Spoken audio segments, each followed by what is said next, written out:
Hello, fellow writers. I'm Lewis. That over there is Tolkien, and you have once again found the Scripturient Society. Ooh, changed Do it you up like a little that? bit I there. Yeah, mixed it you once up. again have found us. Welcome back, Yeah. everybody. The one changing things up over there is Karissa Harlow, aka my Lewis, your Lewis, the world's Lewis. Well, maybe not the world's Lewis. That's more of a C.S. Lewis thing. And Yeah, I'm Ash O'Rourke, aka Tolkien. I'm Carissa's Tolkien. I'm your Tolkien. I'm not the world's Tolkien by far. I don't like to talk about unfortunately. trees enough. So Uh, yeah, that's yeah. fair. Yeah. Anyways, welcome to a writing podcast. If you didn't know where you are, we're going to talk about writing stuff. But first, we're going to talk about some other nonsense. Like, Karissa, how was your week? My week was great. I just told Ash that I made a bunch of TikToks today. And if I don't, have you heard of this, Ash? If you guys are on TikTok, I am sure you have heard of it, but it's the corn song. Oh my God. I've not actually watched it, but I can hear it Oh my playing on my gosh. husband's phone over and over again. This is the greatest song ever made. I love it so much. I made like 5 or 6 videos of just me with this song. And I'm so That is excited. so random for you.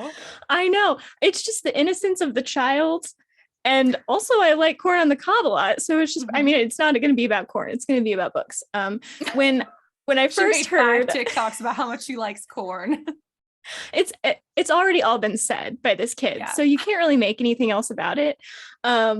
Anyway, when I first started like hearing whispers of it around TikTok, people are like, this is corn talk, and I thought that it was like, because you can't put a P in front of that and say that. That's So I was what like, I thought it oh, was. The first time I heard the song, I was like, did they say corn or did they say something else? I know. But no, it's corn. It's actually the vegetable. And this is so pure and just, it's my jam. I like it a lot. It's only 20 seconds, but it is fantastic. So if you guys are not on TikTok, find the corn song.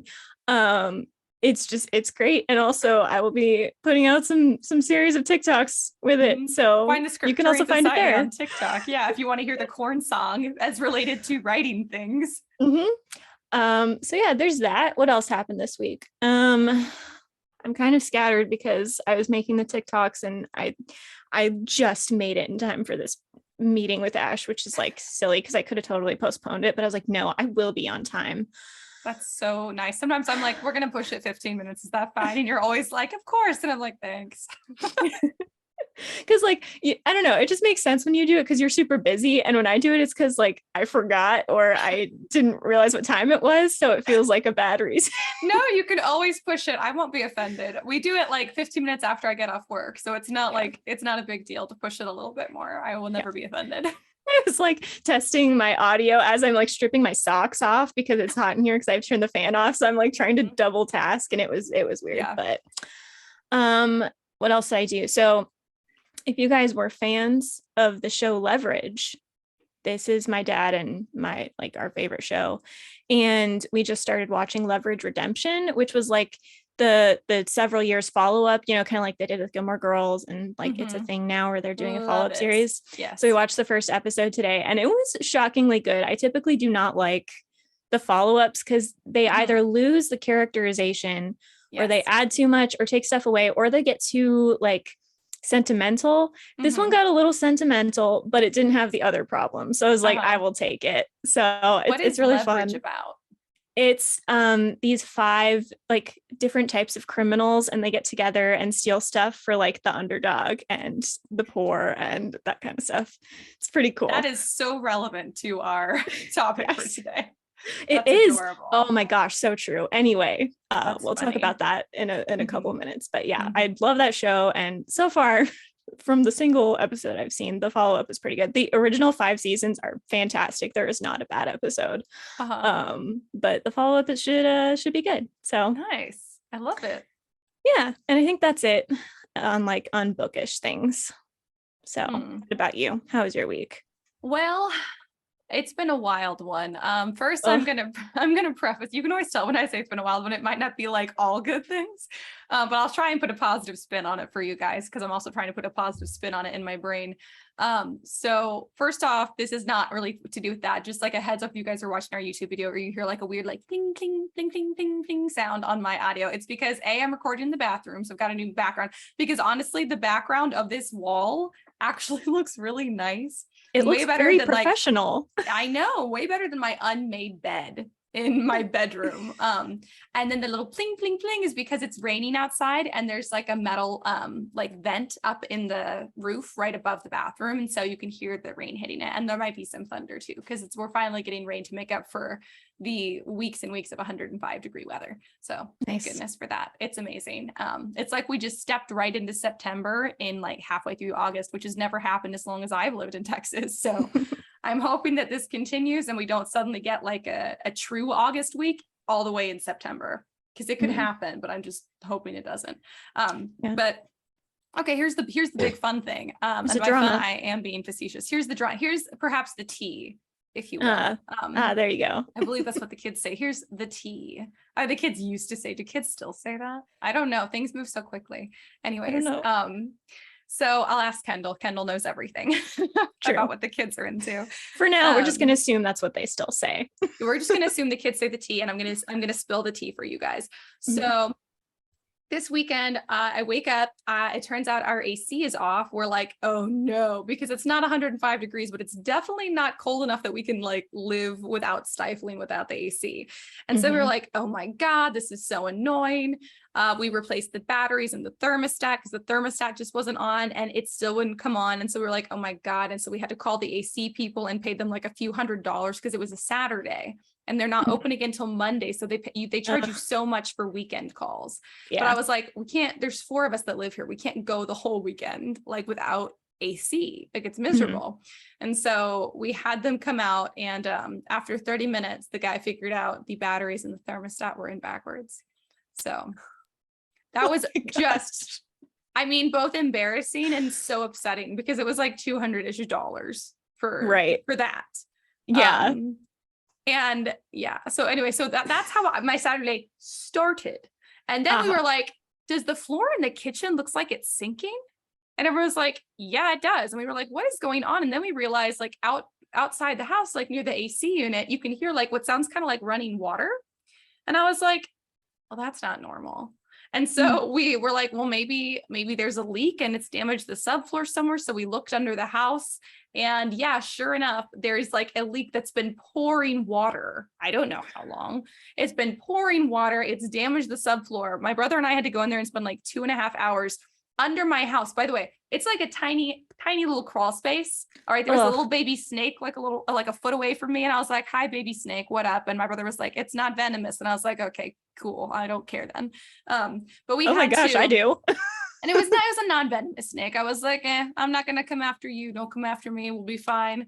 But anyway, so we had to cut out giant squares of this tarp that was holding the insulation up under the subfloor, and they all were soaked. And then we had to, and it's very rocky under there, and like we're army crawling underneath the whole house, and we had to try and drag out these 3 enormous, like half the house worth is what it felt like, of insulation and tarp, so that it could dry out. We put a fan under there all weekend, and so that's been drying out. And then we had a plumber come out finally on Monday or on Tuesday, because they wouldn't call us back on the weekend because they're closed on the weekend. They were already booked for Monday. So we turned off the water on Saturday also. So we didn't have any running water for like 3 or 4 days. And then, I mean, we would turn on the water like once a day to like flush toilets and wash dishes really quick, and then turn it back off because we didn't want the damage to get worse. So the plumber came yesterday. I won't even tell you how much it cost to fix it. Plumbers make really good money. If you guys are like, what should I do as a day job when I'm trying to write? Quite frankly, plumbing. Do plumbing. You'll make great money. Just go to trade school. It's so much less expensive. You guys, trade school. Huge proponent of that. But there's even some like apprenticeship programs you can do for plumbing, which is cool. But anyway, so paid an ungodly amount of money, but he did manage to stop the leak, thank goodness. And he was like, did you know like the floor is also damaged like really badly from this leak behind the cabinet here? And we were like, no, but thanks. We'll be sure to tell the insurance adjuster, who finally called me today. And he's now going to come out tomorrow. And I feel certain that the insurance company is going to try and get out of paying for it, even though it is covered under our policy. but they have a way of trying to never pay for anything. But so we'll see what happens. I'm stressed about that. And anyways, all of this to say, all this was on Saturday that this stuff began. And we were also like, if all of this sounds insane to you guys, I'm just going to preface this with, we knew the house had problems. We didn't know they had plumbing problems. What by problems, I mean, we knew the house was old when we bought it. So we were like, inevitably, there's going to be things that need to be fixed. Yeah. But we bought the property for the property and not for the house, thinking, well, in a few years, like 2 or 3 years, maybe we'll just knock this house down and we'll build like a barn dominium. We thought we had like 2 or 3 years. And now we're at the point where the house is having so many expensive issues so frequently that we're like, oh no, we need to build in like a year. So that's a lot of money to come up with really fast, you guys, because we're trying to do this out of pocket because we already have a mortgage we have to pay on the property, which again, we knew all of this going in. So like, this is not like a surprise. It just, everything we were going to do in 2 to 3 years that we would have had 2 to 3 years to prepare for. Now we have like less than a year to start preparing for. So it's just been a lot. And so my husband decided he's going to go on order. So he's going to be gone at the border for like a year. He does get leave. So I'll get to see him like once a month. And I'm at least like, I have family who lives here at the house with me now. So it's not like I'll be totally alone, but we had not planned on that. Just on Saturday, we were like, well, we have no other option. Well, okay. So when you buy a house with a bunch of land, are you buying just the land? So like, is there like, if you knock the house down, does the mortgage change or does the tax situation change or is it all on the land? It's like the land and the house together when you buy it. But if you knock the house down, you're still paying the same amount. Okay. It doesn't change. I think you can get a tax break. Like if you're like an agricultural, like, if you have like a farm or something, but I haven't looked into it too much. So that might be something that we apply for next year. But anyway, so it put our farm plans, at least as far as like an official business goes, largely on hold for like a year, which is okay. And the barn dominium, like we're going to be doing everything except for welding it together, plumbing and electric, everything else we're going to be doing ourselves. So we'll be saving a lot of money, but it's going to take a much longer time. So the idea is if we start it now, we'll start building it directly in front of this house and we will continue to live in this house as long as we possibly can while building that one. So anyways, all that felt like a very long story, but that's been my weekend and my week.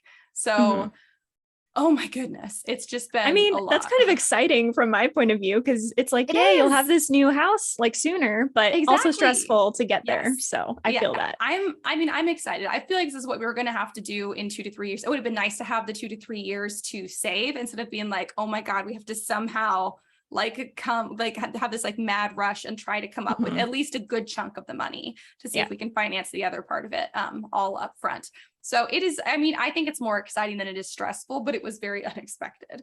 But I feel blessed that we have the opportunity to even try to do this. So, I'm definitely more excited than not about it, but it was just a sudden change. I didn't expect it. And so since Javi is going to be gone for basically this year, I was like, you know what? I should also just work myself to the bone for a year, as if it's not what I've done my whole life.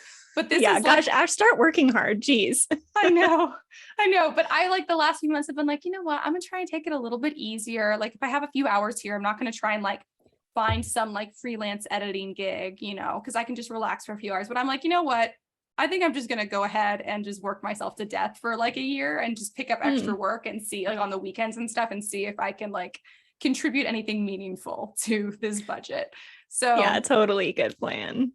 Which leads me to my final story I'm going to tell you guys briefly. And if you guys have ever done freelance work, like freelance writing, freelance editing, even freelance graphic design or whatever on like Upwork or Fiverr or anything, you totally know the kind of job posting that I'm about to tell you about.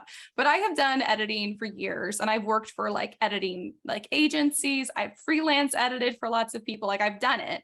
And today I was just like, somebody sent me an invitation to interview for an editing job on Upwork because I have an Upwork account that I use occasionally. And so they sent, this is so funny. I can't wait to see your reaction because I told Kendall as well. So they're looking for an expert level person because you can put like beginner, intermediate, or expert for what you're looking for, right? And so they said they're looking for an expert. They need somebody who will edit, who will developmental edit, line edit, and proofread an 80,000 word historical romance in Okay. 6 to 7 days. That those are three different edits. If you guys don't know, those are three different stages of editing. You do a developmental edit. It's got like a 4 to 10 page report and comments in the margins. It goes back to the author reworks it, that gives it back to you. You do a copy edit / line edit, whatever you want to call it. It's the same thing. You return it again to the author. They accept whatever changes that they like that you made. They do whatever they want with the other ones, send it back, and you do a final proofread. And so those are three different edits that are important to the editing process. That's 2 days for each. Yes. So that's 2 days for each. First of all, what they're saying is insane, right? So they're wanting to do that in 80,000 words, 6 to 7 days, all three. And I'm thinking, okay. So maybe they're just thinking like they want you to basically, like if you were editing your own book where you kind of do all three kind of at once, and then you run like a spell check and you're just like hoping for the best. So it's like, I mean, I'm like thinking, how much more can you be hoping for?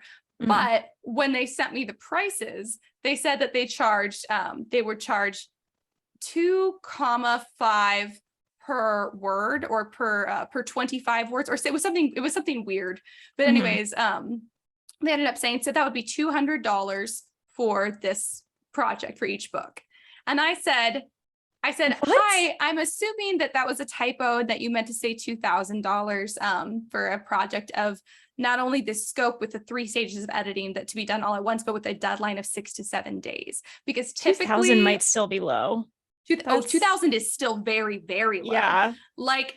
So typically, if you guys, this might be helpful because we're all writers, I can give you guys a bit of a breakdown here.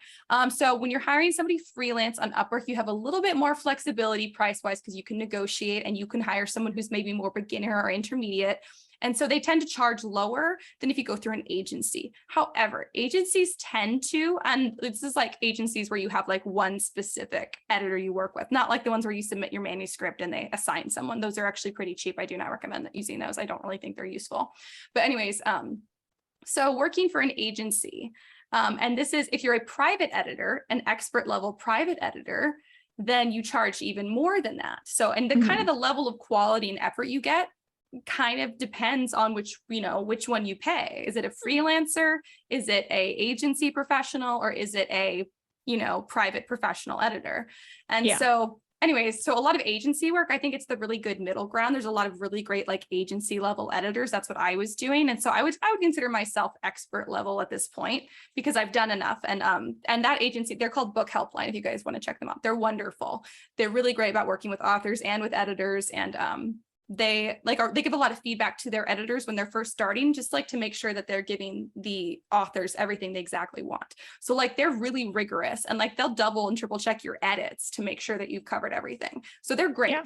But so for an 80,000 word project, for a developmental edit, the deadline would typically be about 3 weeks to finish a developmental edit. That includes a 4 to 10 page report. Exactly. That's about right. 4 to 10 page report that's written all like solid pages, and then comments in the margins of the entire manuscript. And for that, it's typically around $2,000.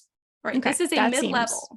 Yeah. And this is a mid-level agency. This is not like a private professional, which would charge probably twice that. And that is for, I think, again, 3-week time span. If I got assigned something that was a crunch like that, and so that's $2,000 to the agency, the editor makes about $1,500 of that. So I'd get paid about $1,500 for that, which is the benefit of being a private, editor, because you can keep all of it.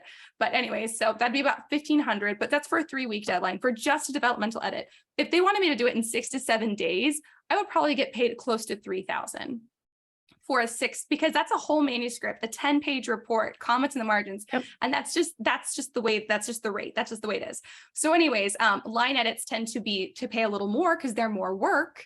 And so that would be even more for that. And then a proofread is about the same as a copy edit. At least is how Book Helpline kind of does it. And I've noticed this trend across the board. So it always varies a little bit, but not that much. And so anyways, when I said, hey, did you mean 2,000? I'm thinking that's still not really enough. I mean, not close to enough, considering that you want all 3 stages of editing. That should be like, because if they're going to pay, like what they're going to pay, because Upwork also takes a chunk, just like an agency would. So that would be, they would pay the agency, like, hypothetically, it would be like 2,000, $2,500, $2,000, right? For the different Yeah, stages. I was thinking between then, 5 and 6. Yeah. And then you would double each of those for a 6 to 7 day deadline. So that would be so much more than $2,000. However, I was thinking I can use a little extra money because of the saving for the house. And I was like, you know what? I'm willing to suffer. And that's the thing on Upwork. You will find professionals who are willing to suffer. So it's a little more negotiable. I think you should still, if you can pay fairly, pay fairly. But that's the bonus of hiring freelancers, is that sometimes someone's like, hey, I just really like this project, and so I'll work on it for a little less. Like I was also like, it's fiction. Fiction is way more fun to edit for me. So sometimes I'll negotiate and be like, oh, okay, I like the concept. So I'm willing to work for a little less than I usually would, just because I'm going to enjoy the content more. And so that's what I had told them. And also I didn't tell them like, hey, like I really need to save money for the house. So like, I'm willing to do it for $2,000. And they said, no, $200 was correct. Wow. And I was like, thank you. Talk about not knowing the industry at all. And it was so shocking to me because they have like a really big, because like employers who like put out jobs on Upwork also get like profiles on Upwork. So you can see like how other people have rated them. And I didn't look at that, but you can see like how much they've paid out to other projects. And like they've been on Upwork, which makes me think they know that that's really low, but they're trying to take people who are inexperienced and they're trying to take advantage of them. So just so you guys know, if you guys ever want me to look at an Upwork profile or a Fiverr, like of like the job description for you and tell you if I think it's fair, if you can negotiate more based on your experience, I'm happy to do so, because people are out here trying to take advantage. And like, and after Upwork takes it, you had to get like $170 or something. Oh my gosh. So not That's insultingly low. It's insultingly low. And insane. It's also insane. I was like, what? This can't be real. So so my parents are also like kind of in the process of building a house. And this is a thing that like, it's kind of a saying or whatever that I think applies here too. And it's, there are 3 things. You can pick 2 of them. You can either do it fast, you can do it well, or you can do it cheap, but you can't do all 3. So it's like, if you want to pay that much and you want it that fast, expect like no quality. Like someone could do that. It will not be very good. And that's what you have to understand. So that's the thing too, when you're a writer, because also those of you guys who aren't editors, because most of us here are writers, you need to know that when you're hiring someone, the less you pay, the less time they're going to put into it, even if they're a good editor. That's just true. So and most editors who have like an intermediate to expert level of experience, if that's what you're looking for, will not take a job for that low. Right. Because they have experience they want to use. Yeah, exactly. And because frankly, usually their schedules are already booked with other things that take up more time. So if they're going to make time in their schedule for your work, you need to make it worth it for them. So let's just all be fair all the way around. But I also, if you guys have any really fun Upwork or Fiverr freelance stories, I love hearing them. You get the weirdest things as a freelancer. But yeah, or if you guys just want to talk more about the editing process, I am happy to chat with you guys. Oh, I guess I can also like, you guys can check out my Upwork profile if you want. Or actually, you know what? No, just message me directly, because then Upwork can't take a fee. If you guys are interested or you possibly want me to look at your book or edit it, we can chat. Happy to do that. I'm not going to do 3 phases of editing of an 80,000 word novel for $200. So if that's what you want, I am not your gal. Gosh, you're so selfish, so greedy. You want like actual money for the work you do. It's crazy. And I was so nice too in response. I was like, well, that's, I said, I did the math and I said, I see. That breaks down to, it was like 0.002317 or something like that cents per word. I was that is significantly lower than I charge, and even lowering the rate, because this is a genre that I like to work with. This is still not doable for me, but you know what? If you find that you have more room in your editing budget in the future, I would be happy to work with you. You're Thanks so for nice. reaching out. I wouldn't even know what to do. I would have frozen. I don't even know how to talk to someone like that. I was just like staring at the screen. I was like, no, because one of my favorite things to do is see like screenshots of really like ridiculous jobs. And I usually do see them, but like this one, I was thinking, because the way they had done like the 2,5, it made it look like it should have been like 25 for like 25 words, which is like $1 a word. And so I was like, oh, like not good, maybe doable. And this, because in this circumstance, I'm like, I need money almost as much as I need time. And so I'm willing to take a lower rate because I want the money more and need the money more urgently, even though the level of effort I'm putting in is not being compensated fairly. So it's not something I do super often. And they were like, no, not 200. Not 2000. That's crazy. 200. We did mean to say $2.05 for 25 words. And I was like, most editors are closer to charging $2.05 per word. Like an expert editor could charge that per word. So I'm like, no. That's a no. Goodbye. Thank you. Anyway, so now we're 25 minutes into the pod, you guys, but I do feel like that last part of the story was relevant to all of us, so I don't feel too bad. But basically that's been my week, and it's just been great. That's why I said wild. It's not really been bad. It's just been wild, because I'm like, wow, things are changing, and what I need to do for the next year is changing, but not in a bad way, just in a good way, but a good way I wasn't prepared for another 2 years. So I'm just like, like catching up now. So anyways, that's pretty much my week. But more on topic for the pod. Do we have any book recommendations? Yes. So I actually did the Catherine's Corner episode about this last, on Monday. But Aonaran by Lynette Noni. I read that, it's one of the last, listened to the whole series with my Audible free trial, but I am just milking for all it is worth. Nice. It's very good. So Lynette Noni, I did not realize this. She is the author of what's it called? Is it The Prison Healer or it's a book. You would recognize the cover, guys, if you're on TikTok, or like, I don't know, Ash probably would. Ash is on TikTok, but not as much as I am. So it's hard for me to gauge. But it's you would know it if you saw it, and it's kind of becoming a thing. It's kind of like the new poison study, where only like the people in the know kind of have read it. It feels That's like funny. Kind of like a cult classic type of thing. But I didn't realize that wasn't her first book. She actually has 2 other series minimum that I have seen, and this is one of them, and it's portal fantasy. And I don't know, it's really cool. All the titles are made up words that have AE in them, like a carne, it's AE at the end. I love that. I know one is like Raelia, so it's Raelia. I don't know, I just think that's fun. I like when titles match really cool.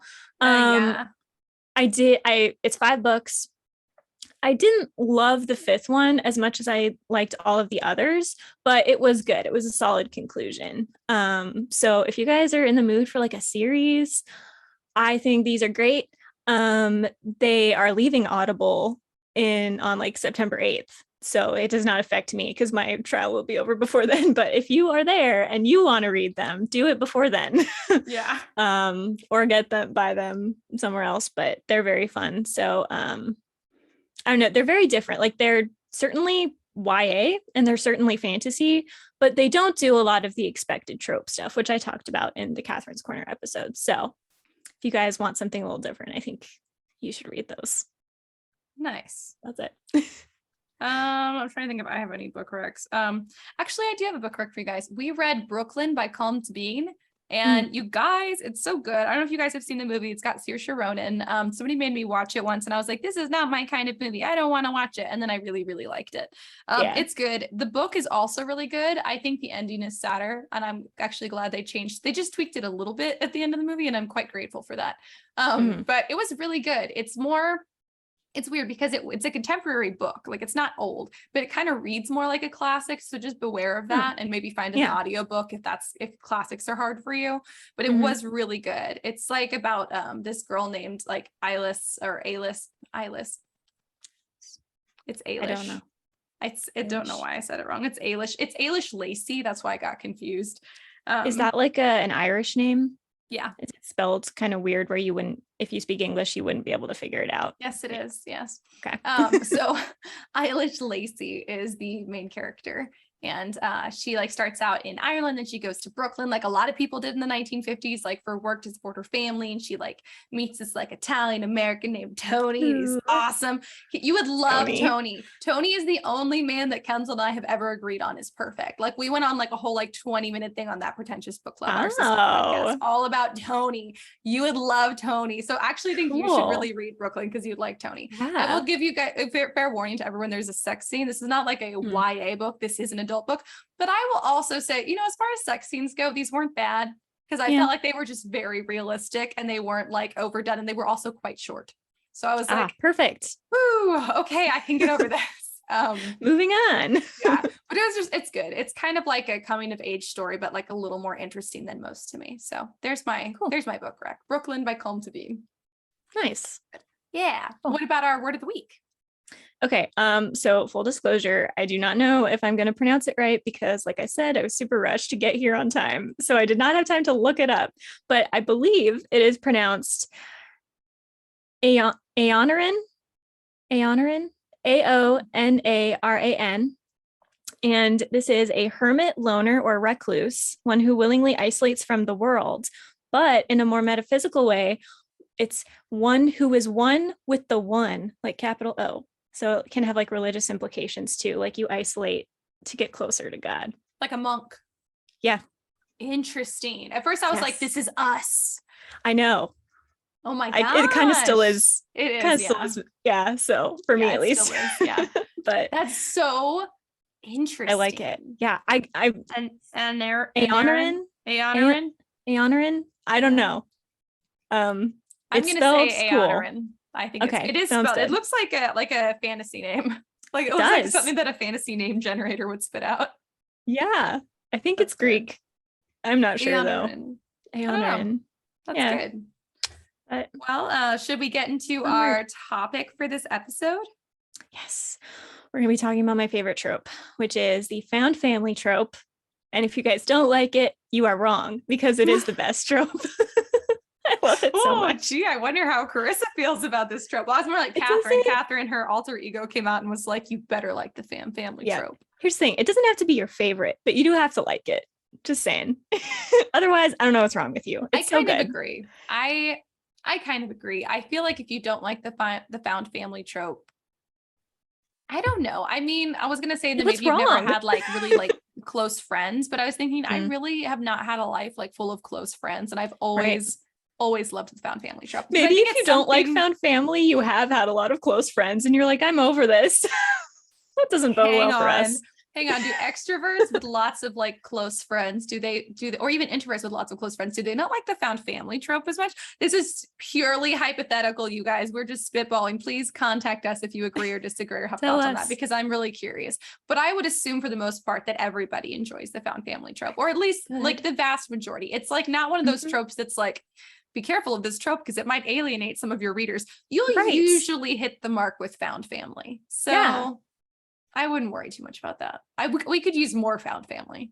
Exactly. And it's not like it has to be in every book, but it's really, can it hurt a book? I don't think so. I can't think of any example unless you're really going for like an Aonaran type of character who needs to be isolated from the world, you know? Yeah. But even I'll give you an example. Kaz Brecker from Six of Crows, he is an Aonaran, and yet that is still a found family story because it shows the value of a found family, even for somebody who does identify and live as an Aonaran. So I actually think that if your character is completely antisocial or doesn't want people around, I actually think a found family trope is far more impactful. So fair enough. If anyone's confused about what the found family trope is, it's kind of like, so it's when a group of characters are thrown into a situation together and they're not related. Or at least most of them. Usually. Yeah, there could be like siblings or family members in there, but it's usually people who are not related. They're all thrown together in some like, a random fictional, conflict, and they have to find a way out of it together. And by the end of it, even if they started as strangers, they end up really, really close. And I've written down some examples of this because I did like prep work like Karissa usually does. So cool. Because I know you're gonna have a ton to say about this. So I'm just getting in there early because I know you're gonna have plenty. So this is pretty much, I'll just comment on what you have to say after this, but I'm gonna go with my list now. First off, to honor you, I'm gonna go with your favorite series, Darkest Minds by Alexander Bracken. Best example. Well, I love them so much. Continue. That's Lewis's favorite series. That is a hardcore found family trope. And in the same vein, I don't know if you ever read the H2O series by what's her name? Virginia Bergen or Bergen? I don't know. No, but I remember you reading it. It reminds me a lot of Darkest Minds, and I think that you should read it. Even the main character reminds me a little bit of Ruby, but she's a little less mature. But it is also a found family trope. A lot of you guys, if you have like an end of the world type story where kids band together, you probably have a found family trope, or you should, just so you guys know. It's pretty common in like the world is ending type scenarios, or like dystopian settings. Because a lot of family members die. Yeah, so. Exactly. So they have to make new family members. So the Darkest Minds and H2O are both examples of that. Six of Crows, like we already said, found family. Percy Jackson is even kind of found family because like we've got Chiron, who's kind of like a father figure uncle. Dionysus is like, I mean, it's the Greek gods or their parents. So they're all technically kind of pseudo related. So it really is almost a found family. And Percy and Annabeth and Grover are like siblings, and they've got, the other like members of Camp Half-Blood who are also close. So that whole series is, I think middle grade can be really good at that when they do it. And I don't think that they do it enough. Gosh, but, you just pinpointed why I loved Percy Jackson so much. I mean, there's so many reasons to love it, but I absolutely felt that way about it. I was like, all the side characters, I just had little like mental fantasies about them. I'm like, they're all such close friends, even if they didn't show it in the book. Anyway, yes. Go on. Also, Harry Potter is a found family. If you guys have noticed that, but Harry Potter is a sad little lonely orphan boy who does not, his family, the Dursleys that he is actually related to, are awful and horrible. And so he essentially has no real family he can rely on. He meets Ron, he meets all of the Weasleys. There's Hermione, and then Hagrid, Dumbledore. I mean, these are his new family. That's a major found family trope, which is, I think, also why it was so successful. I think found family tropes have the potential to be extremely successful. Like, I mean, if you look at Six of Crows, highly successful, Percy Jackson, and then all of Rick Riordan's spin-offs are all kind of found family and very, very successful. Same with Harry Potter. And then I'll give you guys two of my favorite sci-fi examples that are actually shows, but I'm gonna lead with Firefly. If you guys have not watched Firefly with Nathan Fillion, I know there's only one season and I'm really upset about it. I want a reboot of that, but I don't want it with all the same characters, maybe just some cameos from them, because it could never be what it was, but like maybe like some of their kids or something. I don't know. I really, really want it. But anyways, Firefly is majorly a found family. It's all of these like different, like, it's a space Western, if you guys don't know, but you guys should watch it. Even if that turns you off, please watch it. You might really like it. Because if enough of us watch it, maybe they'll give us that reboot that I want. Exactly. But anyways, so it's all these different like space criminals who have like kind of all it's like Leverage in space. Is it? You're right. Oceans 8 and 11, the whole Ocean series. I think some of that they're actually already, but I think a lot of them are also not. So that I've only watched Oceans 8. That's the one with all the women, right? I think it is. I don't know. I'm pretty sure it is because I love it so much. It's one of my favorite movies. We need to watch it together. You'll so enjoy it. You and your Catherine energy will love it. But anyways, and then another one that's actually so this was a lot newer than Firefly. This came out like a few years ago. It's called Dark Matter. I think there's only a couple seasons of it. Yes. Oh my gosh. Ash, I love this show. Yes. You're the first person I've ever talked to who knows what it is. I think you told me to watch it. You did. And I did, because I love sci-fi, and I'm just like, I need sci-fi that is like this. It's so like Illuminae, whatever. That one, awesome. It's so hard to find good sci-fi. So I totally agree. Dark Matter is an excellent sci-fi. It has a lot of the same energy as Firefly, but almost with a little more like authenticity. It's a little bit darker and it's more modern. It came out more recently. But the thing about Dark Matter that's interesting is it took the found family trope, but it did it in a really unique way, because it also did the amnesia trope, but in a way that I didn't hate. So it's basically people who are all in the spaceship together. They all wake up out of these cryo chambers. They have no memory of who they are or who each other is. And for most of the show, they're like slowly like recollecting bits about their past, but they're becoming this like found family as they are, even though they find out that like before, who they were before might not have really been so close. But so it's weird because it's like a found family of like people who were not like the opposite of it, and because it's just very unique take on the trope. But anyways, those are just the examples that immediately came to mind. So I'm sure you guys also have your own, but found family is very powerful. I would also classify the Lunar Chronicles as found family. Oh yes, time. I wrote that down. Yes, it's and I right in my forgot to say vision. So I was it. like, Yes, the Lunar Chronicles by Marissa Meyer, the one with the, Cinder and Scarlet and Cress. And Cress and Winter. And Winter. Yeah, exactly. So those are all the retellings, but they do because I was just reading Winter and it's just like so prominent. Like you can just see, especially by the last book, like how much of a found family they've become to each other. And it's so nice. And everything that any of the characters do, they think about how it's going to affect, the rest of their friends back on like the spaceship or whatever. Wow. You know what? Science fiction is really good at found family. It is. I have a theory about this. Ooh. Okay. This is I think I've said it before, but I'm going to harp on it a little more. Ships are great for found families, whether that is on the ocean or in space, because that isolated environment where they're traveling around, they have a mission. They're not just sitting around doing whatever, but they're like away from other, like the real world, so to speak.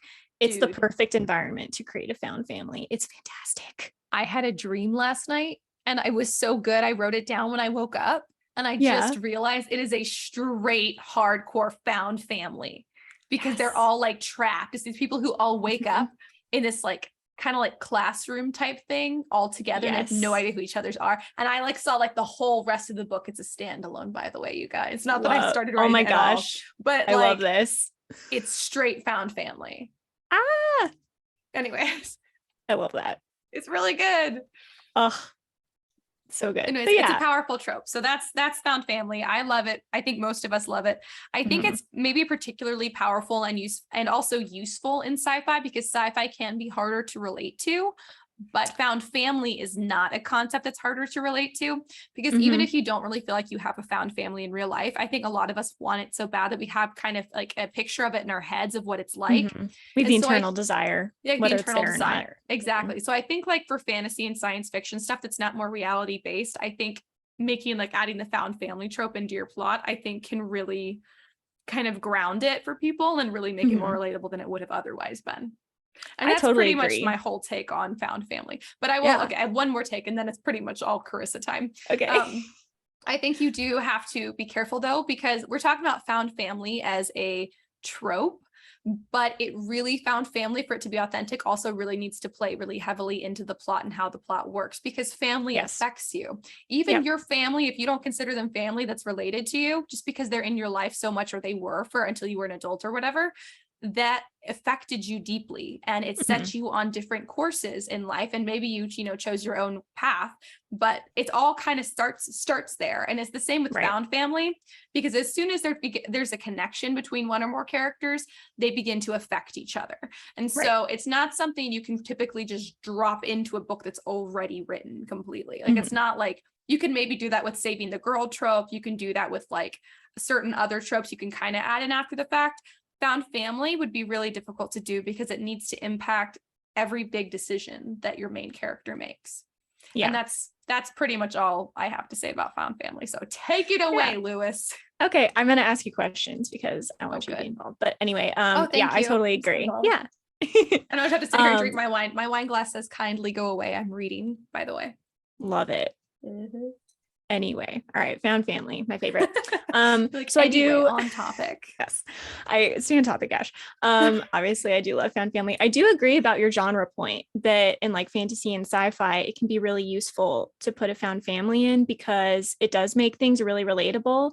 So here's kind of my question or whatever you would call it. I feel like found family. This trope works best when the actual like blood relatives of the people involved are either like dead or not involved or just away, like not in the story at all. Yes.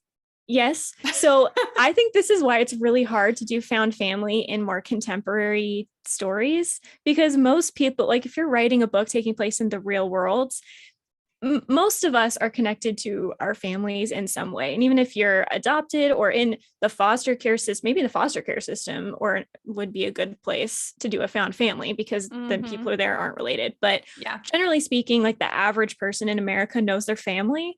And even if someone dies, it's usually not your whole family. Like you probably didn't have a family entire that died in a plague or a war or whatever. I mean, gosh, I hope not. If you did, that's awful. But that kind of stuff happens in fantasy and sci-fi and dystopia very often. Doesn't happen in the real world very often. So I do feel like part of the reason I love found family so much is because it is a trope that works really, really well, if not best, in speculative fiction, because that's where it is most realistic, that a bunch of teenagers would be on their own, able to make their own decisions, able to, be isolated on a ship somewhere or in a community somewhere. I don't know that in like a contemporary setting that's as realistic, because you have to go home to a family at night. There's like laws in place that you have to have a guardian and stuff. So I don't know. Do you think the family member should be gone in some way, or can it work otherwise? I think the family member doesn't even have to be gone necessarily, but I do think the character needs to be isolated from them, because found families are typically, relationships that have formed over a relatively quick period of time. So whatever relationship you have with your family, you've been developing your whole life. So to develop a found family type relationship with someone you're not related to, typically that's created because the characters are under some extreme pressure together, and they have to have a substitute emotionally for family. And so they come to rely on each other, and it kind of builds that up, which is why I think more realistic books, there's not as much room for found family. Because like you said, a lot of people know their family. And even if you don't, or even if your family, you hate them or whatever, or you only identify with or want to, be involved with a few members of your family, there's still something there. And most of us are not going to be completely isolated from whatever part of our family we are okay with. We're not going to be completely isolated. And not only, well, some of us are, but we're not going to be completely isolated from them. And at the same time, isolated with other people who are also not connected to their family. So I think that's what it is. Piece that's of that. Just and I mean, I will say here's one big exception for realistic life, is this is what the military does, is because all of these guys and women, but it's mostly dudes, like will go overseas and be completely disconnected from their loved ones. And it's not that they don't have loved ones, it's that they're in these high pressure scenarios where they do not have access. So I don't even think it's about having family or not having family, like real blood family. I think it's about not having access to them. So whether you have it, you don't have it, or you don't like the ones you have for valid reasons or otherwise, I don't think it's about that. It's about lack of access to them. But yeah, so pretty much aside from like military life, like in the real world, this is often not the case. It's not the case that you would have all of these factors at the same time, like high pressure scenario, multiple people who cannot access any of their family. I mean, I guess those are the two things really for like an authentic found family trope. And it's not typical that you get both of those in the real world. So. Yeah, they tend to be in more speculative situations. Yeah. But yeah, that the factor that they're not only away from their family, but now isolated with the people, with other people who are also away from their own families. And this whole group of isolated people are under a high pressure scenario. Because that's what bonds people really quickly. Like if you save someone's life, that's going to bond you so much quicker than standing up to a bully. Although even that is pretty good. But if you're in a high tense pressure situation, that's when you kind of emotionally bond. Exactly. So if you guys have any, friends or family members who have been in the military or served overseas, like, how close they are. I mean, Javi considers his army brothers his family, and will introduce them as his brother. Like, you won't know the difference, honestly. And it's not so much that he doesn't have a great family life, although he's not super close to his family, but it's not even that, because even if that weren't the case, all of these guys who have good relationships with their family, because they were all overseas in like a life or death situation all together, they have that found family thing, and it's just as strong or even stronger than their blood family relationships. But it's just really, it's like, unless your life is at risk and you're all together, that's really probably not going to develop. So that's just why you're right. It's just so much easier to apply in speculative fiction, because it's not, unless you're writing like a war story. It's maybe World War II, World War I, something like that. It could work. But, or I mean, like a modern war, but we just don't really see those in fiction, which is not bad in my opinion. No one wants to comment on it, and maybe we shouldn't yet. Maybe we shouldn't yet. Yeah, it's not quite past us enough, but yeah. So I agree. Yeah. It's kind of like, I don't remember what it's called, but if you meet someone on a rickety bridge that is like moving around and about to fall, you're more likely to fall in love with them than if you meet them in a normal situation. So it's just like your emotions are higher in tense situations. I saw a documentary once completely on that note that was these two people who had how did it happen? I forget. They didn't know each other, and I forget, somehow they got like stranded in this forest together. I forget if it was like a plane crash or if it was something else. I forget. But they survived for like a month or something insane. Like, it was a long time. And then when they actually finally got rescued, they did date for a long time, and then they broke up because because you have like a connection, even if it's a found family, like really intense connection, doesn't mean that you're compatible long term. But it just goes to show that, like, if you are in a high pressure scenario with someone and it is only you and that other person, and it's for like any more than like a day or two, like you're gonna have a really deep connection. Whether that means you're a love match or not, this just depends, but like you will have a deep connection. Yep. So now I guess I'm going to call it the Weasley problem. So you mentioned like Harry Potter is a found family, and I agree, but do you think it counts as found family if you take certain people into an already existing family? So like Harry and Hermione coming into the Weasley situation, is that found family, or is it only found family when they're away from the Weasleys, you know? I think it's found family even with the Weasleys, because it's still people who aren't related. Like, you can have like multiple siblings and they can be in a family group. And I think also maybe if it was only ever just the Weasleys and Harry and Hermione, it wouldn't feel as much like found family. But there's Harry, Hermione, Dumbledore, Hagrid, most of the teachers. And then there's also the fact that the whole order. And then the fact that like anything that happens at the Weasley's house or with the Weasley's family, they're so quick to just completely like welcome in anyone else from the found family, even if it's not Harry or Hermione, that it makes them all feel like family more, especially because like the Order of the Phoenix, like that also feels like its own like found family story that already happened, kind of. And so it kind of just feels like an expansion of the found family. Yeah. I agree, because I really like stories where there's an existing family with a lot of siblings, and then they bring in like only children or people who've lost all their siblings, like to be in the family unit. I don't know if that's because of Harry Potter or what, but I think it's really great. It's sort of an element in the book I sent you, right? The one that I'm querying. And so I'm like, could I say that that's a found family? Because a lot of them are related, but it's still like isolated, choosing each other over maybe other relatives type of situation. Yes, I think it counts. I think that might be like one of the primary questions. If you're like, is this a found family or not? I think if your question is, did they choose each other or are they stuck with each other?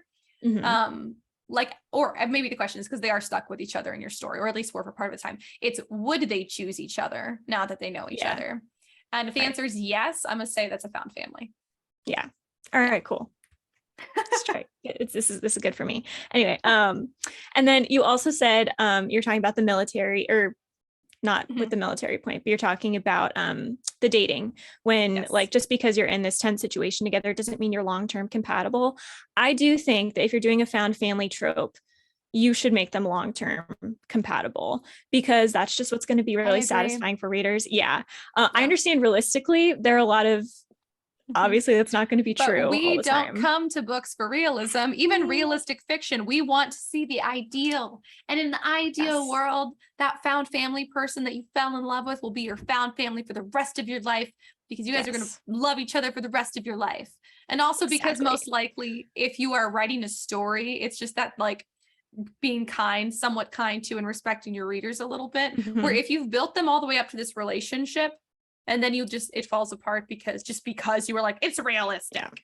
Don't do that. Don't do that. That's mean. We want them to be together, and not just the romantic couples, like all of the people together. So like you look at Six of Crows, or you look at The Darkest Minds, right? These are people that go together so well. Sure, maybe, it just was luck or happenstance that those particular people that are so similar happen to be the ones thrown together. But that's what I love. And I think when you ultimately end it, when the book ends, not the found family, because the found family shouldn't end, you do have to, obviously people might move on, right? Like you have to have a life. You might say one of us wants to travel and the other wants to stay here or whatever. But generally speaking, I think you should try to keep the found family together as much as possible, because that's what throughout the course of the book or books is going to make them feel like a found family. So don't have them separated too often. No. And then also when they get to the end, their future, their epilogue, their whatever, they should at least be in a lot of contact with each other, if not in the same place. Yeah. The Harry Potter epilogue, excellent. The Shadow and Bone epilogue at the end of that series, excellent example. And that's kind of one where I wouldn't, it's like almost a found family series, the Shadow and Bone series, but like you just said, like they're not quite together enough for that. Like they're very, very close. And at the end, it's clearly like they imply that they've kind of developed a found family relationship. So it's really satisfying to see that in the epilogue. But it was more just like hints of found family throughout the series because the characters are all split up for so much of the book. And so I agree. If you want the whole series to have that found family satisfaction and not just the epilogue, you do need to make sure that they spend considerable time together, like all together, like Six of Crows does. Because like Shadow and Bone, like the whole, like everyone in the found family is there here and there, but they're not all there all the time or even all there together at the same time. So I think that's something to think about. Yeah. And I think, as always, Six of Crows is a great example of this because it's like the ultimate found family like example that we have from recent times. She did a great job. Good. And because they're on these heists, right? So there are particular moments in time when they're separate, right? Like Nina and Inej have their moments, and sometimes the boys are together, sometimes they're in pairs or whatever. But for the most part, they're all in the same area. They're all working together, even if they're in their little separate pods or whatever. They don't, if they do they ever get split up? I don't think so. They stay together because they do have this similar goal and kind of job. So I think that's also something to keep in mind. If you give all of the members of your found family kind of complementary like jobs and skills and that kind of stuff. So this is something Leverage does. This is something Six of Crows does, where they all have like different skill sets, but all of those skill sets come together to ultimately serve the same purpose. So even as they grow up, even as the book ends, they still have things to do together. It's not like, oh, I'm going to go off to college and you're going to stay here and whatever. Like they have reason to stick together because there is a future in the thing that brought them together or in the skills that they have. And I think that can be kind of important. This is also why ships work really well, because if you're on a spaceship, you can continue on a spaceship for a ton of different careers together. If you're on a ship at sea, you can continue on forever in that kind of a situation. So some kind of, if they're criminals and they're committing heists, if they are, I don't know, maybe they're all teachers at the same school, or they just all live in the same area, right? Six of Crows has the job thing, but also I think they all just stay in Ketterdam, right? They want to be in that area. So whatever it is, whatever would kind of glue them together or keep them together even after the story ends, I think that's a great catalyst to bring them together. It will make it feel like the whole book or series comes full circle, which is just an excellent way to end something. But it's also going to make them so much more satisfying. They're going to feel like they go together well, not like they were just thrown together haphazardly. And of course, that's what's going to contribute then to plot really well. And that's going to make the found family really useful in the plot if they have those complementary abilities. So. And on that note of the stuff that complements, like that, like, you know, works in the plot, like to support the plot more, you were saying that they should all have a similar goal. And I totally agree. And I think that that made me think of, I think the main difference to me between a found family trope that does really well, like Six of Crows, or that kind of falls flat, is whether or not you can tell that the characters have personal stakes as well as found family stakes. Like there should be something at stake that affects every person in the found family. That's what draws them together. Right. It's like there's something that they all risk losing, and it's all the same thing. And that's something that most found family tropes have inherently. But I think when a found family trope falls flat, or when the characters don't really feel authentic, is when they don't also have something personal at stake. Inej is a great character in the Six of Crows series, where we get to see so much of what is personally at stake for her. So if you guys are trying like to kind of figure out what I mean, I do recommend reading the Six of Crows series and just paying particular attention to Inej.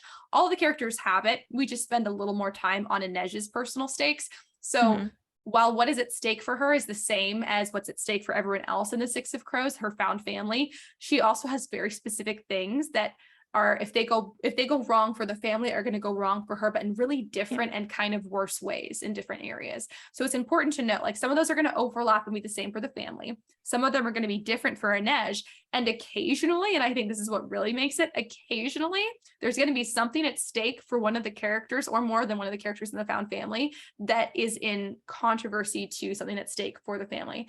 And what I mean by that is, occasionally, and I wouldn't do this in the first book in the series, but maybe like the third or fourth or closer to the end, you can have a character or one or more characters have something at stake for them, where if the found family succeeds in their overall goal, it actually takes something away from one or more of the characters, because that actually make their sacrifice for their family mean so much more, because sacrifice is giving up something. So it's saying, okay, I guess I'm just going to let myself get hurt in this way because it's for the better, it's because it's for the betterment of my family. And so I think you need to include those elements. Every character in a found family should have one primary goal for sure. That's what brings them together. Should all face the same risks. That's what brings them together. And then should also have personal stakes that are different and even sometimes conflicting, because that's just that's another part of that. That's another part of what's so relatable, is that even like really close friends who live a very similar life have very different things at stake in like any different scenario. So I think that that's what's lacking. I think when a found family trope is not done well, I think that tends to be why, at least for me. Yeah, where it's like too easy, just because you want to create this really kind of lovable and, kind of fantasy fulfillment type of found family doesn't mean that you can get away with not giving them conflict. There still has to be stuff going on, external and internal, just like with any kind of character or plot. Exactly. Like seeing like your character go, am I going to have to betray my found family to avoid this personal stake or to meet this personal goal? Or am I going to choose to, for the betterment of my family, sacrifice myself in whatever way? And that's something that all of your characters should do at some point if it's a series. Like you should see the characters in a found family all making those choices, because love is sacrifice. And I think that that's another area where found families tend to not feel authentic, is I think that this is kind of like a different spiel entirely, but I'm going to say it. I think that, and we're so lacking in English, unfortunately, that we only have one word for love. I wish we had two, at least two. And one of them would be at least two, exactly. But I think one would be the feeling of love.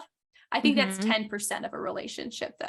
I think the other 90% of love is choosing to love as a verb. So love as a verb means putting someone else before you, even if you lose that personal stake, even if it means putting someone else's goals or even safety above your own. And so I think that maybe because we've lost that a little bit as a culture, some found family tropes, it's just rare. It's rare to see. Found family is not an uncommon trope, but it's rare that it's so good that you think about it again. And so I think if you really want your found family trope to hit home, your family needs to be making sacrifices for each other, because that's what love is sacrificing for each other. So and I think Matthias is a good example of that, how he has this kind of this internal conflict going on with their entire heist, and even in book one. And so that's example. Absolutely. I think he's a good study in how to create conflict that still ultimately pays off so well for the found family vibe in the struggle that he goes through, and then the ultimate decisions that he makes. And then again, do you guys see what Lewis just said? Like, his internal conflict about the family relationship created plot. And so that's why I'm saying about, you can't really go backwards and put a found family trope in, because it would change our whole story. It has to be part of it. It's not something you can drop in. It doesn't work. Yeah. It's so true. So let's see what I actually have notes too, which isn't uncommon for me, but I know you're like the huge, and I was like, I made an effort today.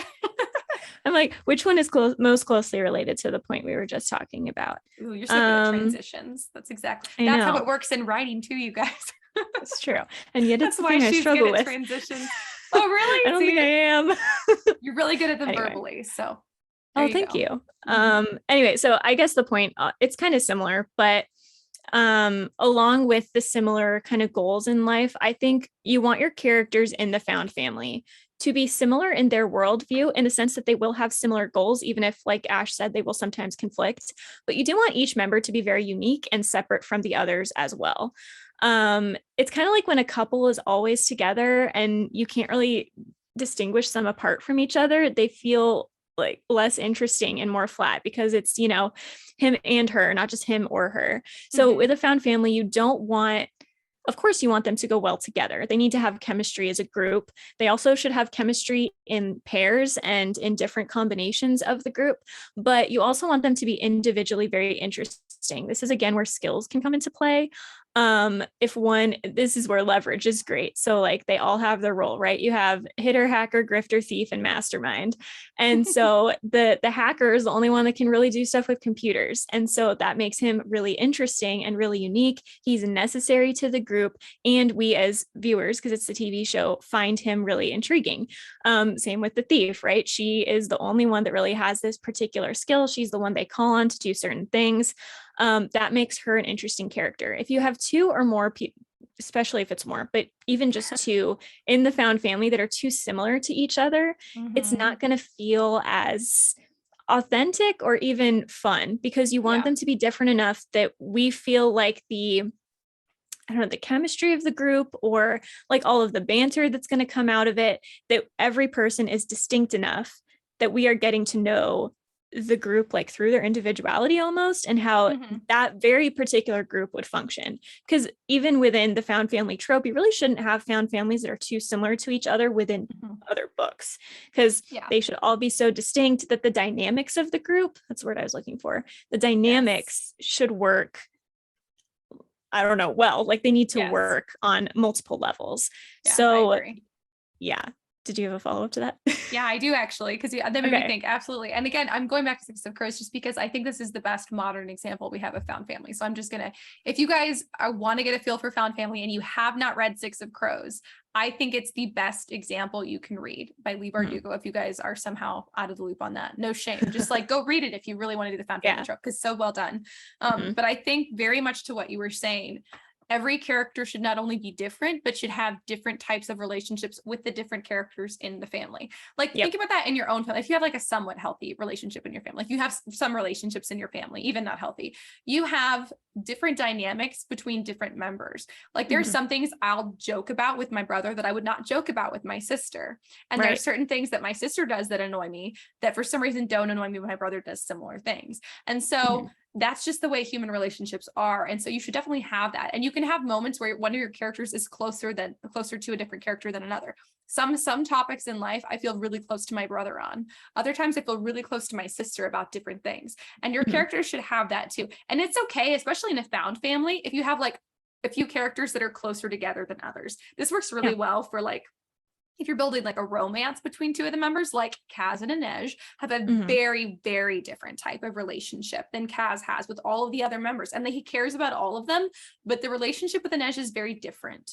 And Inej's relationship with Jesper is also very, very different than Kaz's relationship with Jesper. Right. But they're all still family. But that's family, a healthy family is just a patchwork of different dynamics. And so it's supposed to be that way. But so if you find that all your characters are kind of treating each other the same and they all kind of like each other the same or don't like each other the same, that's not realistic. You're going to need to go in and switch that up some. But I do think also if you're trying to like single out like a romantic pair, their relationship should be most notably different than the rest of the found family. Yeah, agree. And yeah, I guess that's what I was kind of trying to get at and circling around, that you need each person in the found family to be so unique that the different relationships make sense. So if you have two boys in the group and two girls, the two boys should not have the same relationship with each of the girls that they have with the other. Like there needs to be differences. So if the two boys are too similar to each other, it's going to feel weird if one just randomly likes one of the girls more on a romantic or friendship level, right? Because it'd be like, well, why don't they both if they're the same? Exactly. So you want to make them unique enough to where it makes sense that they would have different relationships. And then to kind of transition to romance, you also want to make them different enough that it makes sense that they like one of the people in the group as opposed to the others, because different kinds of people get along romantically differently. You're going to be attracted to different personality things as well as physical things. You're going to be attracted to certain moments. And it's not fair to just say, like, oh, she's the girl in the group, so that's why he likes her. No, there needs to be more to it than that. Yeah. Particularly if there are other girls who's like that, in which case your character is a shallow character. Some people are shallow, but you need to know that about your character. Like exactly. But yeah, so I mean, the great thing about found family that you can't do in real family is that there can be romances involved. I mean, That is obviously, exactly like the thing. husband and wives are obviously romantic pairings, but within like sibling or cousin relationships, you don't do that unless you're Oscar like Wilde or any of the like Edgar Allan 19th Poe. century authors. Yeah.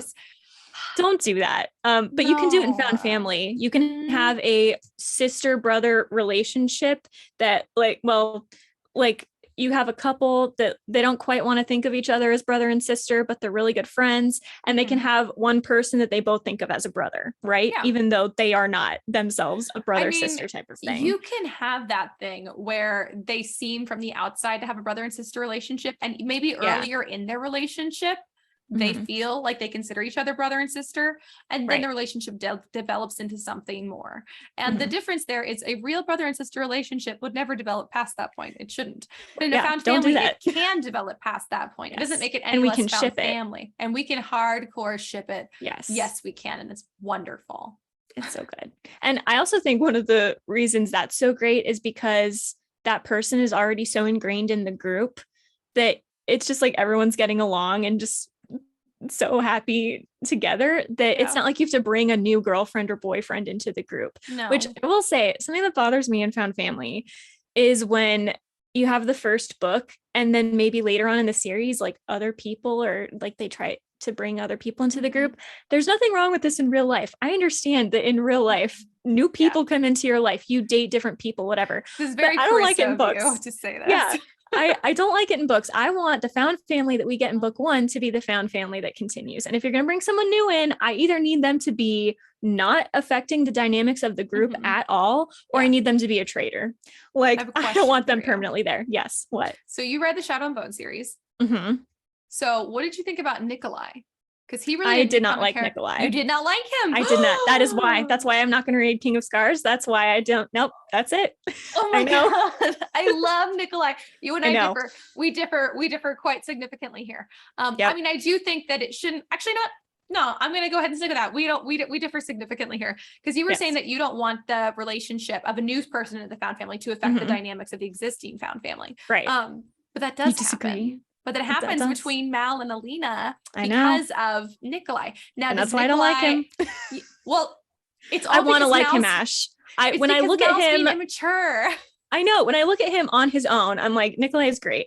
When I look at him in the book, I'm like, please go away. I am in love with Nikolai. He's amazing. He's so much better than Mal. Maybe that's why. I don't know. You were just like, you're also very much of the idea that you pick your first guy and that's your guy and you don't change your mind. It is true. Yes. So that might have been partly also why, but see, he disrupted the dynamics and I didn't like it. Well, here's the thing is Mal did not have to let him. That was a fault of Mal's character. It's true. I'm not going to defend Mal. He made some bad decisions, but he was an original member of the group. So I'm on his side. You're like, it's not about being best. It's about being first. I am loyal, Ash. I am loyal to the people that were in the original group. And that's also a thing you need in found family. So I'm just saying. I will say to your point that if you're going to add someone into the found family in book 2, 3, 4, whatever, and not in the first book, it has to be a really great kind of character. It has to be like Nikolai level awesome. Like you're going to get a lot of people who really like that person. And that's going to have to be a person who, I don't care across the board, it's going to have to be like, he or she gets along with a lot of different types of people. Yes. And the group is going to have to mostly like him. You're not going to be able to force some person who's not exceptional into an already exceptional found family. It has to be an exceptional person and a person who gets along exceptionally well, at least with most of the people in your group.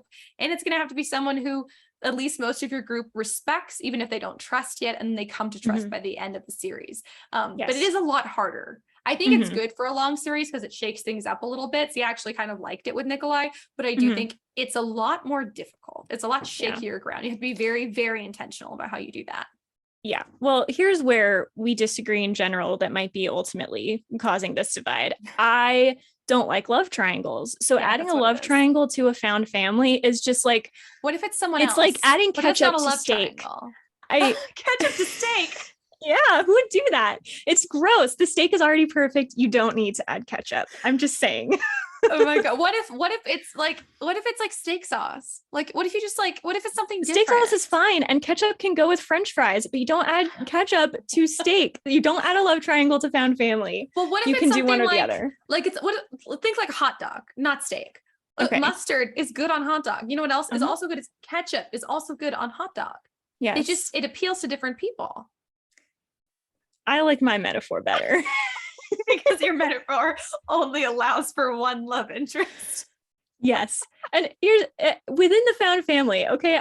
When you're doing found family, I can get behind the idea of like a non-found family book in which there are multiple love interests, not two, but one or three or more. Right. Yeah. Because like you said, you're going to have crushes on different people throughout your life. You can change your mind. Absolutely. I am okay with that. I'm not okay with the two. I don't know why. It just feels disloyal and weird. Like, and so family. Have you watched the Fast and Furious series? Because I think I have. like them. Do I love them? Yes, I do. Well, why didn't I bring that up, you guys? I love the Fast and Furious series. It's very obviously found family and it's wonderful. And that's like, just to throw that back on my note from earlier in the episode. It's also a good example of found family that does contain two siblings. So that's true. This is very true. It does contain siblings and it's really good. If you guys haven't watched Fast and Furious, it's really good. Actually, I would say definitely watch that's another one. Like if you watch the first one, you'll get another really good idea of found family. It's a good one. I think it's like episode 3 or 4 of Firefly where you really feel the found family, but first movie of Fast and Furious. But anyways, I was going to say to your point, really more of a question about your point. Do you feel like what if it's not a romantic person? Like it's not a love interest that you're adding into the found family. How do you feel about adding someone else into the found family? Okay, so I think you can add someone to the found family as long as they are not taking someone's place in a certain role. So like this is the thing I didn't like about The Darkest Minds, right? The Darkest Minds, the first book, love it. I like the rest of the series. Anything not positive about it. I do like book 2 and 3, but I didn't like them as much as the first. Gotcha. The reason is that we add new people in the second book. Here's the thing. Ruby and Chubbs have such a great friendship, right? There's no romantic interest at all. It's just so pure. It's so great. They're both like the pessimistic, like cautious of other people in the group, whereas Zoo and Liam are like, everything is great. Let's be friendly to everyone. Yeah. I love Ruby and Chubbs so much. With that dynamic, I just don't think that you can successfully add another pessimistic person into the mix on that level. So like no one should be trying to take Ruby's place in Chubb's life or Chubb's place in Ruby's life. And then another thing with Zoo, I was like, when other girls would kind of seem like they were entering the group, I'm like, stay away. Okay. Ruby is Zoo's role model. She doesn't need anyone else. Stay back, you know? Yeah. And so if you can add people to the found family in a way that, you know, maybe you do want to disrupt the dynamics. Okay. That can just be like a taste thing. Right. Yeah. But I don't essentially kick someone out of the found family or their role in it in order to add someone new. And I think that's tough to do, which is probably why I don't like it when it's added later. Because obviously a lot of people love Shadow and Bone. So it's possible that that it was done well. And that I just interest. Well, it's actually, he's really, I think the other thing is I never saw him as a real love interest. Like we know from the start, Mal and Alina are devoted to each other. It's more like he was somebody for the readers to crush on, but we knew Alina wouldn't be with him. But back to the Shadow and Bone series, at the end of the first book, so it's a duology. So it's Shadow and Bone and then Crooked Kingdom. At the end of Shadow and Bone, spoiler. Six of Crows. You said Shadow and Bone, but yeah, Six of Crows. You're correct. Yeah, Six of Crows and Crooked Kingdom. Thank you, Les. You're welcome. So at the end of Six of Crows, spoiler alert, we meet a new character named Wylan or Wylan, I think, not Waylon. Wylan. I always get his name mixed up because it doesn't sound like a real name to me. I had an A. Yes, I know. So I think a lot of us do. Anyway, so Wylan. And then in Crooked Kingdom, the second and last book in the duology, Wylan has fully become a member of the found family. And so, well, how do you feel about that? Do you feel like that was executed well, and why? I think that was done well. And I think the reason is that he didn't really seem to take anyone's place. I think he fit into the group in his own capacity. He did bring new skill set that none of them had.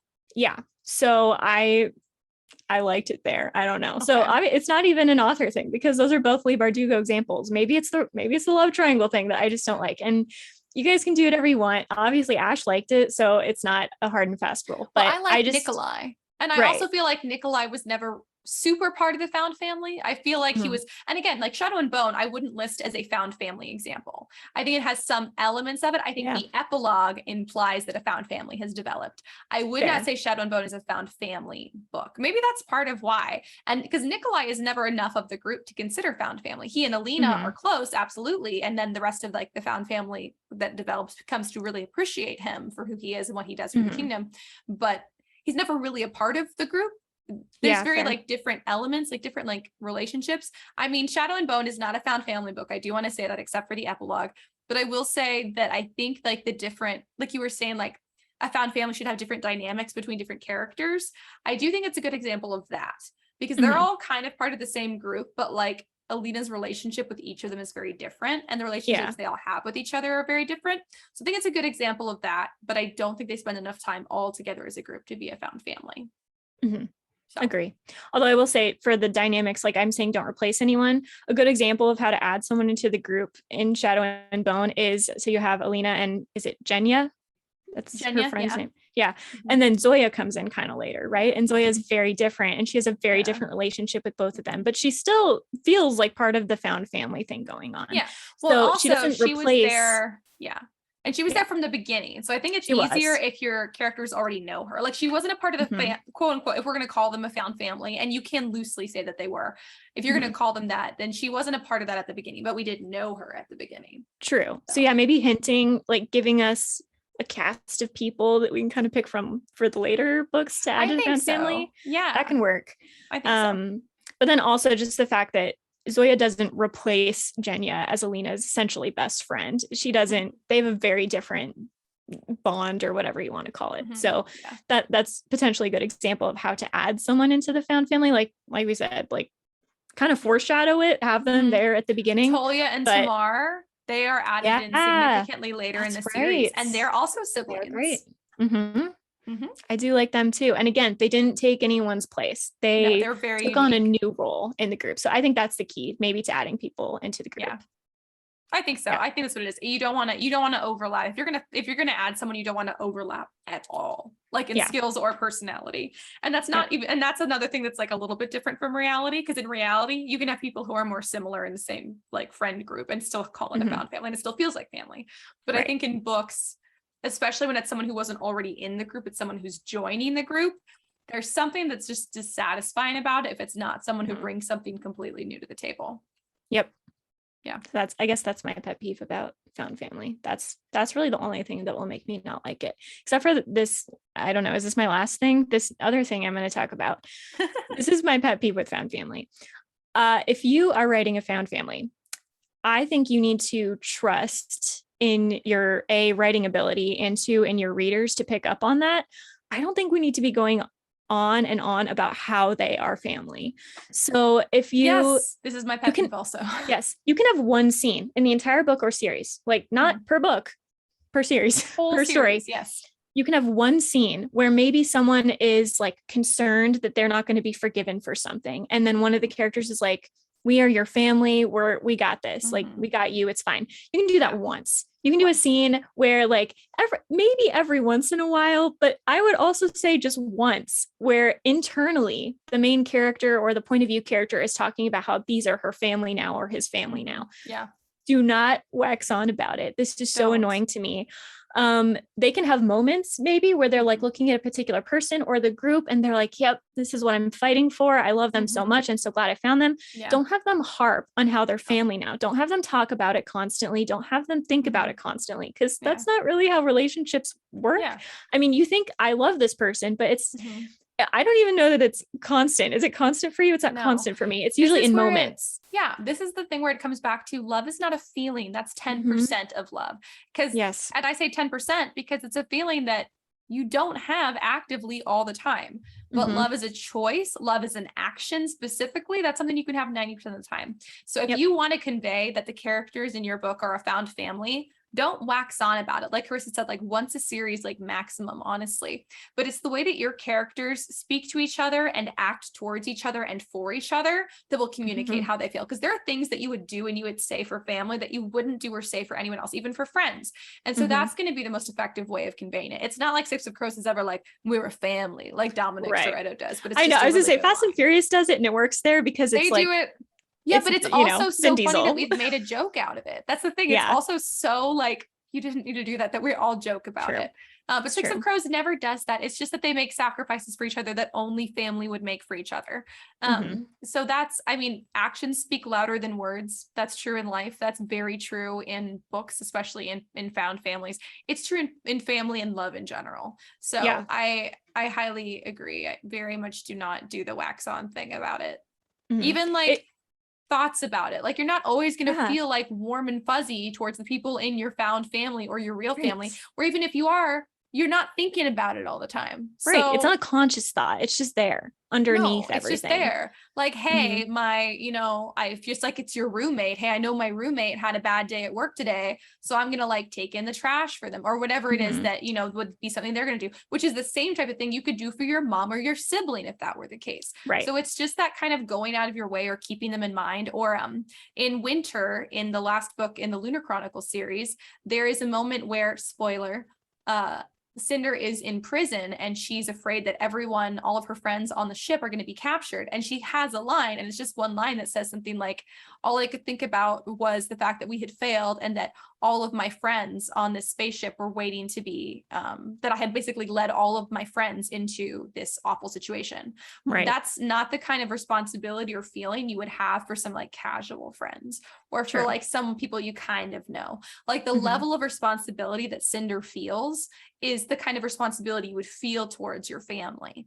And so I think that that's more of the way you can represent it in thoughts. Like they can think about their friends and their found family. They can think about them like you would think about family, and talk about them like you would talk about family, and act about them like you would act about family. But you wouldn't say the word family.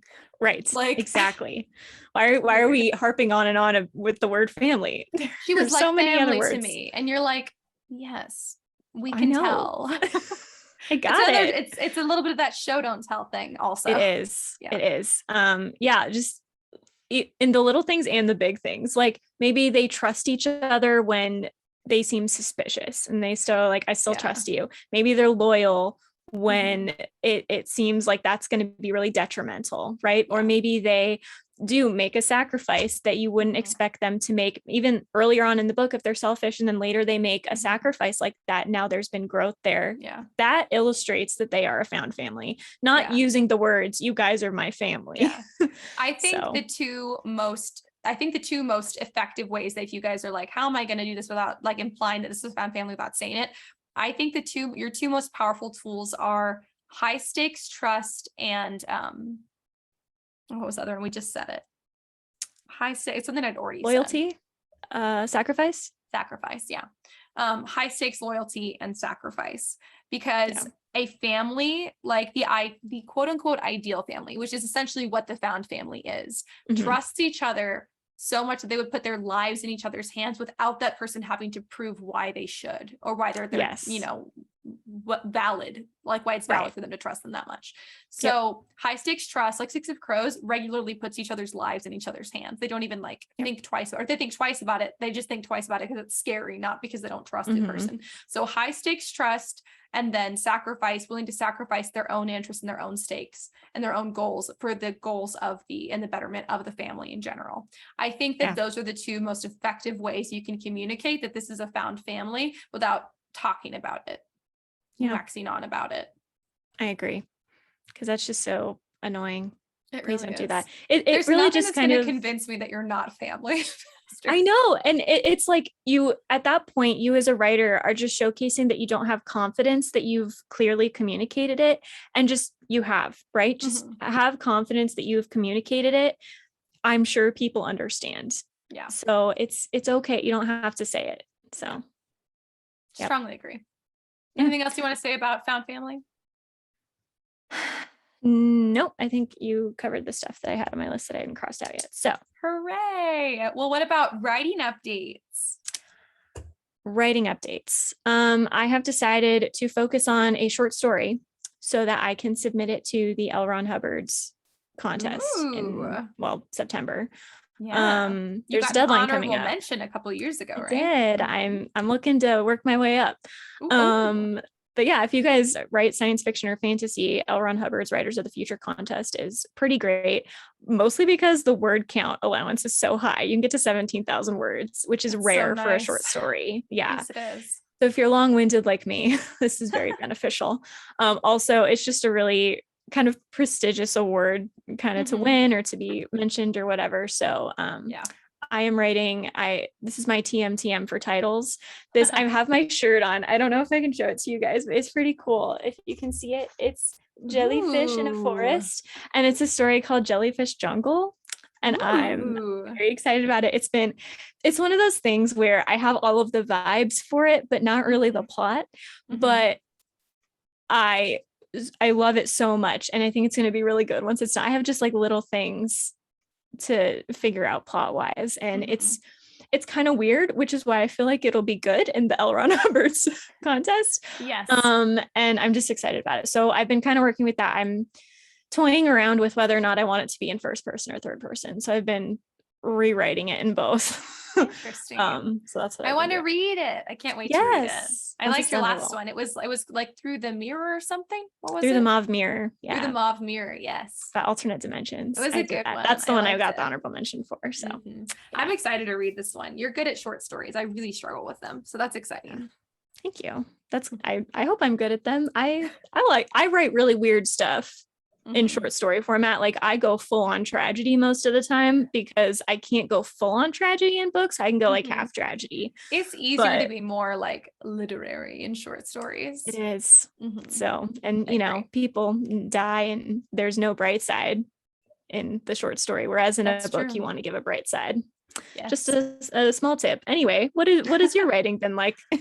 Let's see. I don't remember if I said it last time, but I finished my rewrite completely, which is exciting. And then I also finished going through my 3 pages of like consistency notes, which are like I go back through and fill in any potential plot holes or anything. So, and now I'm working my way through my last edit before I do a final proofread and query it. So I'm only like halfway through the first chapter because I need like a really good chunk of time to like try and edit it again all in one sitting. But I'm so close. I can taste it, you guys. I'm so far ahead of where I thought I would be in the basically this will come out like September, early September. So I am just so far ahead of where I thought I'd be, and I'm so happy. And maybe I'll get to edit it some tomorrow, but I'm excited. I really think it's so much better than it was, but that's pretty much it. So like not as much progress as last week, but still consistent progress, which is nice. Cool. I just had a weird thought and I don't want to jinx it, but I'm going to say it out loud. Wouldn't it be so cool if we accidentally landed the same agent like around the same time? That would be so cool. It'd be amazing. That would be amazing. It won't happen, but if it did, that would be amazing. I hope you know that like if I got a literary agent, I would be like, you can put me as a reference. Be like, oh, so because you guys, that also really helps too. If you have someone and they have a literary agent from an agency that you like respect and is valid, because some of them are scams, then it's not, if they also genuinely like your writing, it's actually really nice to be able to put that in your query letter. Like, hi, you represent so-and-so. They've known me as a writer. True. We're in a writing group together and they thought that you might like to see this. And so I wanted to submit it to you. And it's just a little bit of extra, anything you can say to make you stand out, to make an agent remember you more is nice. True. And so I would definitely be like, so Karissa, my friend Karissa, who I co-host a writing podcast with, you should read some of her stuff, and you could be all, so you represent like Ash and blah, blah, blah. And so. Oh my gosh, you could totally do the same with me. I'm like, that. Surely if we make enough like writer friends, this will happen, right? Like, I'm like, eventually one of us has got to pull this off, right? We only need one of us to get in, and then we can pull the other two in. Exactly. The literary agents are like, no. Yes. But we do write very similar things. So it is feasible that the same agent would like our stuff. So Exactly. Kendall does too. That's the thing too, is like we all kind of write in similar genres, and typically agents represent like just like a few different genres primarily. Right. So, I mean, it's true. Like if I wrote something marketable and you wrote something marketable, it'd probably be the same genre. So it's good. anyways, make friends with writers, you guys, not because for selfish purposes, but because it makes you a better writer. Yes. And also because they're friends and they can become a found family. Maybe just to go full circle. Yeah, absolutely. That's right. Was there anything else we want to say to our listeners? Nope. I'm done. We rambled on for a little longer than usual. Yes, it's a longer episode. I'm sorry. It's because I rambled at the beginning. I apologize, you guys. But now you know about the whole like editing process. Yes, that's useful. So yes, I think so. But if you guys want to keep up with us during the week, you can. You can just follow the Scripturient Society on TikTok or Instagram. TikTok is funny videos. Instagram is like writing tips to keep you motivated throughout the week. I love our Instagram. I've said it before. I'll say it again. Our Instagram is so motivating. If you are a writer and you're like struggle for motivation or discipline. Yeah, it's delightful. So go check that out. If you guys want to support the pod, you can do so. You can go to storysirenstudio.com. You can also email contact@storysirenstudio.com if you want to suggest different, topics for our episodes about writing. Or if you guys want to just chat with us, you can message us on social media, or you can comment on our Story Siren Studio profile on Patreon. And you don't have to pay anything if you just want to like put a comment in there. And we can all talk about what we're doing. So it's good. So I think that's everything we've got for you guys. Until next week, keep writing. And we'll see you on the next page.